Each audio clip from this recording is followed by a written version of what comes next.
Kamusta mga ate, kuya, beshi? Si Chari po ito mula sa The Sun, Moon, Stars, PH Tarot.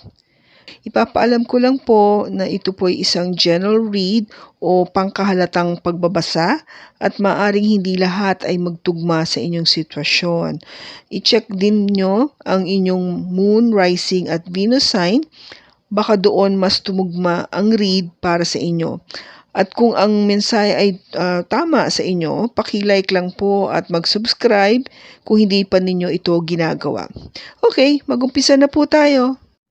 Hello po mga ate, kuya, beshi. Kamusta na po kayo? Andito ulit ako si Chari para gumawa ng another reading. And this is for the sign of Sagittarius, Sun, Moon, Rising, and Venus. And of course, welcome po yung mga cross-watchers ni Saggy at yung mga bago po nating viewers.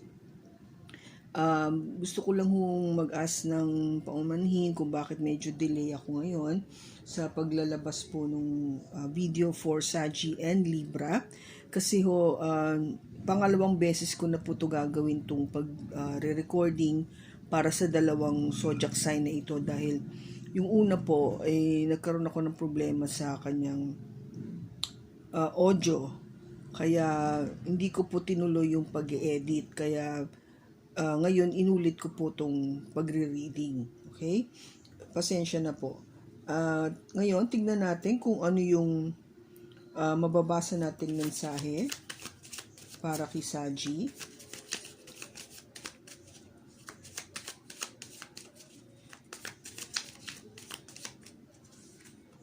We have the 8 of Wands, the King of Cups, the 5 of Cups, the 3 of Pentacles,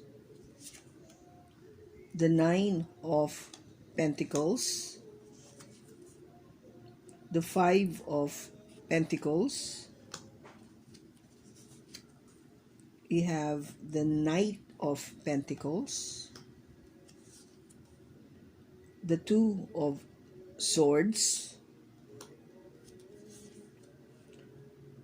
the 4 of Wands, and the 10 of Wands.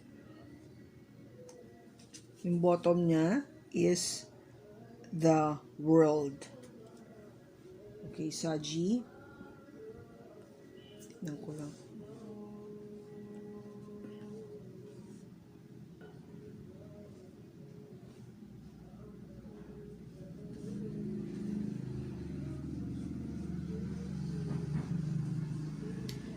Okay, Saggy,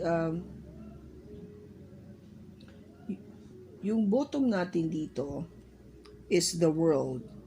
Okay? Itong energy na to is all about an ending, no? Isang pagtatapos. Isang pagtatapos dahil ang kasunod nito ay pag-uumpisa muli ng panibagong cycle ng iyong buhay o chapter ng iyong buhay.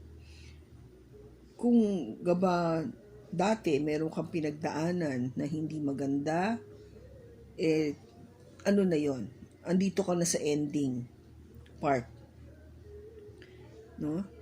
Kung yung susunod dito, nakabanata, maiiba na yung takbo ng buhay mo. Okay? Ngayon, ano ba yung may ending na to? There's something to do sa isang message na matatanggap mo. A message of love. A message of emotion. And itong pakiramdam na to o yung mensahe na matatanggap mo, matagal na kung kinikip mo to sa yung damdamin. No? Or something that's been kept from you. O yung sino man yung nagpadala nito ng mensahe na to sa'yo, talagang tinago-tago niya itong damdamin na ito para sa'yo. Okay? For whatever reason, kung bakit hindi niya masabi ng tapat, no, sa'yo kung ano man to, is something na You will find out later. Bakit ko nasabi yon? Because yung pinaka-heart of the matter, yung pinaka-puso ng pagbasa na ito is the Eight of Wands. Ito yung communication, yung pag-uusap, yung pagkikita muli at meron kayong i-discuss. Kaya nasabi ko sa iyo na kung hindi man masabi nung tao noon yung kanyang nasa loobin, o meron siyang itinago, o ayaw niyang iparating sa iyo kaagad kung ano man yun, nararamdaman niya sa iyo, ngayon maiiba na kasi nga with the World card, things will change, magkakaroon ng pagbabago. At ito ay mag-uumpisa dahil kayo ay mag-uusap. Maraming pag-uusap, maraming pagkakataon o oportunidad na kayo ay mag-uusap. Kung ba ipapaalam niya na sa'yo yung kanyang damdamin. This is the King of Cups. This is an energy coming from a water sign, Cancer, Pisces, or Scorpio. Posible rin kasi na because with this the King of Cups, meron siyang, alam mo yung characteristics na punong-puno nga siya ng pagmamahal, okay, pag-ibig sa'yo, pero meron siyang tendency to hide, itago yung emosyon na yun. Tapat siya, okay, totoo yung kanyang nararamdaman. Wala siyang intensyon na manloko. Yung nga lang hindi niya mailabas kaagad yung kanyang damdamin para sa'yo. Pero sabi ko nga dahil nagkaroon na ng world, no, pinakita dito na hindi na ganito ngayon ang mangyayari, Saji, dahil mag-uusap kayo at itong King of Cups ay magbabago, mag-iiba siya. Lalabas niya na o sasabihin niya na yung kanyang pinakamalalim na damdamin para sa'yo. Kung yung dati, nung nakaraan, alam mo yung meron kang panghihinayang, there are regrets, no, nararamdaman mo. Kasi, let's face it, hindi naman lahat ng mga relationships natin nagiging okay, no? Dadating tayo talaga sa punto na hindi tayo magkakasundo at magkakahiwalay tayo. It only means that you're not meant to be. Hindi kayo para sa isa't isa. Kaya hindi tumagal yung relationship. Number 2, dahil meron kasi kayong kailangang pareho, no, ikaw at yung person mo sa past, na matutunan about your relationship, of how you deal with relationship. Yun yung kailangan mong kung ba to overcome. Ma-overcome mo yon, and then you would know exactly yung lessons that need to be learned. Kaya naging parang instrumento yung relationship nyo for both of you to mature, no? It helps you to mature at to prepare you later na mas maging mas kung ba natuto ka na o may natutunan ka na paano makipagrelasyon sa susunod dahil sa nangyari o na-experience mo sa iyong mga ex o yung pinakahuli mong relationship. Okay? Kasi ang nangyari dito sa past mo, kung bakit pakiramdam mo meron kang regret is because with the 5 of Pentacles, ang pakiwari mo o pakiramdam mo ay hindi ka binigyan ng importansya. As if iniwan ka o alam mo yung basta umalis na lang, iniwan ka na lang dyan o nawala ng goodbye. It could be one scenario. Or pinapakita mo naman lahat, ginagawa mo yung part mo, pero yung person mo, hindi niya talaga binigyan ng halaga yung efforts na binibigay mo sa relationship. Pwede rin naman na pakawari mo alam mo yung nakikita niya o aware siya sa lahat ng ginagawa mo towards your person, kung ano ka, or yung how you value the relationship with your person, pero hindi nga nire-reciprocate nung person. In other words, hindi niya sinusuklian ng parehong pagmamahal at atensyon yung binibigay mo, kaya pakiramdam mo na binaliwala ka, ganun. Pero humuhugot ka ng iyong lakas to be independent, to be self-supporting. Pinapakita mo, no, sa person mo na I don't really need you in my life kasi I can be perfectly fine without you. I can manage without you. Mas okay pa nga ako kahit wala ka, kasi meron naman akong magandang career, meron akong sapat na ipon sa aking bank account, maganda yung aking tinitiran, nabibili ko lahat ng gusto ko, nakakapunta ako sa lugar na gusto kong mapuntahan, nakakaroon ako ng mga material na bagay na talagang pinangarap ko at ngayon natutupad ko. Nang walang tumutulong sa akin o nagbibigay. Ako lahat yan. So, dun mo hinuhugot yung lakas mo because you wanted to show your person, yung ex mo, na kaya ko maging strong, no, on my own. I can manage.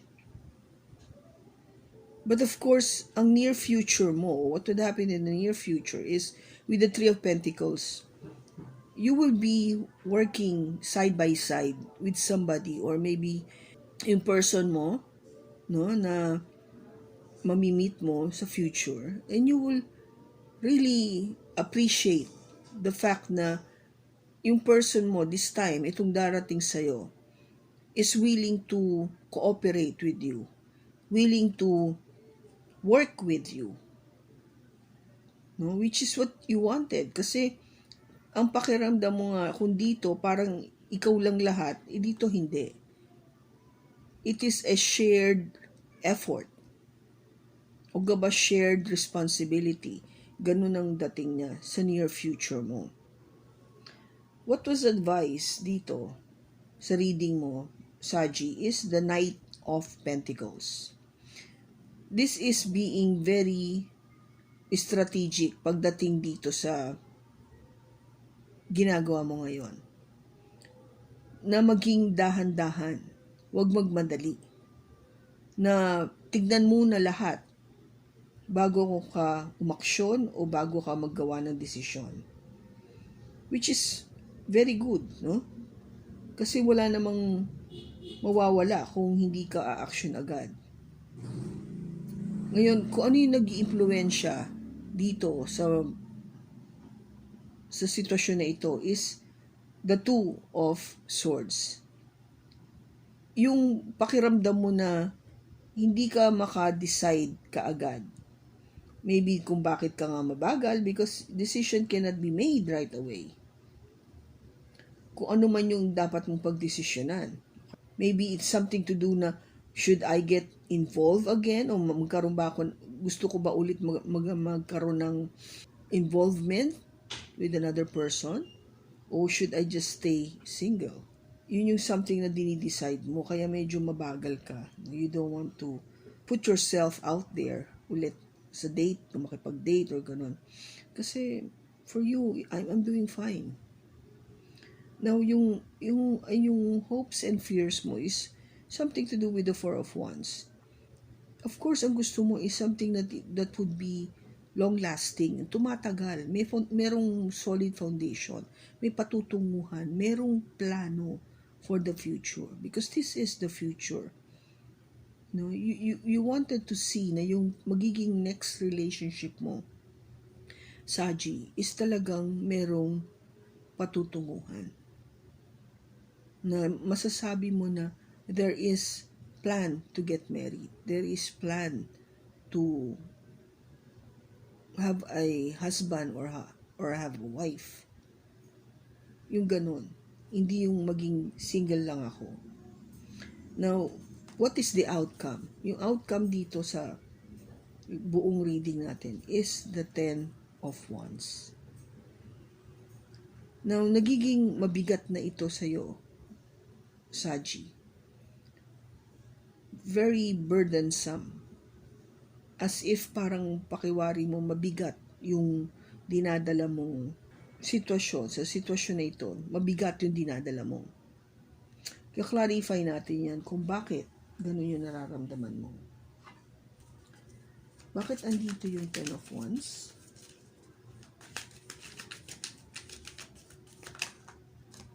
Okay. We have the Knight of Cups. Again, we have the 10 of Wands and the 9 of Wands. Bottom niya is the Queen of Cups. Bali, Saji, what is burdensome, no? Again, twice lumabas yung 10 of Wands natin to confirm it. What is burdensome to you is pag meron nag-offer ng love, ulit, you find it really a burden. Parang this time talaga you are being very, very cautious of your emotion. Kaba parang guarded ka na, you're well guarded, and at saka yung feeling na parang you don't want to put much energy on this anymore. Maybe because kung gaba nadala ka na before, yung naramdaman mo na kasi yung pain, yung pinakahuli mong relationship, and you've been thinking na bakit pa ako magaganon sa ngayon napatunayan ko naman na kaya ko na mag-isa. I'm actually more happier being alone. Kaya kung gaba, if there would be somebody coming in sa future, you find it very burdensome, no? Medyo parang mabigat. Hindi kung gaba, usually, pag may nag-offer of love sa atin, di ba masaya tayo kasi may nagmamahal, alam mong may nagmamahal sa'yo at merong pumansin sa'yo. O somebody find you attractive, which is nakaka-flatter, di ba? Nakakatuwa, nakakataba ng puso. But sa'yo, hindi eh. Ang pakiramdam mo, mabigat yung responsibilidad na to. Mabigat yung pakiramdam na merong nagkakagusto sa akin. Kasi nga, ayaw mo na eh. Kung gaba parang, you're tired. You're tired of maybe just being in a relationship. Okay? You're tired of love in general. Tignan natin, no? Saji, kung ano yung patutunguhan nito. Sa ngayon kasi, this is what I can see. Kung gaba parang yung idea na before somebody is not telling you yung feelings niya, but there will be somebody will coming forward to let you know exactly yung feelings niya because you will have communication. But of course, dahil dyan, ang pakiramdam mo, yung outcome nito is, am I ready for this? Kasi ang pakiramdam mo, you're not. You're not ready. Ang pakiramdam mo is parang, I'm better off being single. Sa ngayon, parang hindi mo to wini-welcome na mangyari sa buhay mo. Okay? Pabigat lang siya sa ngayon. Okay? So, pagpapatuloy ko yung reading na to sa susunod na pagbasa, doon natin malalaman kung anong magiging susunod na kabanata nito. Sa ngayon, ito muna. Maraming salamat sa pagsama mo sa akin sa pagbasa na ito. Sa susunod po muli, ingat ka and God bless.